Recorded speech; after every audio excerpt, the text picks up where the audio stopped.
वेल, महाराष्ट्रातल्या अनेक ठिकाणांहून साईंच्या पदयात्रा दरवर्षी शिर्डीला जातात. हे एकच असं तीर्थस्थान आहे जिथे तरुणाई मॅक्झिमम इन्व्हॉल्ड असते.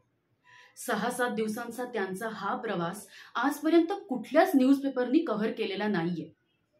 अनेक स्तरांमधले लोक साईंवरची श्रद्धा म्हणून चालत जातात आणि त्यांना या प्रवासादरम्यान खूप वेगवेगळे अनुभव सुद्धा येतात. पंढरपूरच्या वारकऱ्यांनंतर साईंचेच भक्त आहेत जे चालत जातात.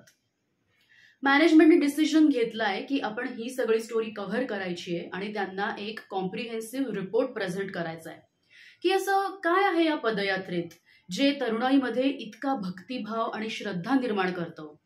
त्यांना काय अनुभव येतो या दिवसांमध्ये अँड ऑल दॅट. आणि हे सगळं कव्हर करण्यासाठी तुझ्यापेक्षा बेस्ट कोण असू शकेल.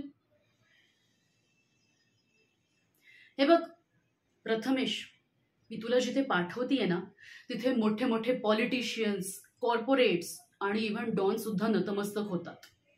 अँड मॅनेजमेंटनी तुझंच नाव सजेस्ट केलेलं आहे. सो मला तरी असं वाटतंय की साईबाबांनीच तुला शिर्डीला बोलवलं असणार आहे. हे बघ आता पण वगैरे काही नाही. मी तुला एका पदयात्रा मंडळाचा नंबर कॉन्टॅक्ट फॉरवर्ड करतेय. तू उद्याच त्यांच्याशी कॉन्टॅक्ट कर आणि तुझा प्रवास फायनलाइज कर.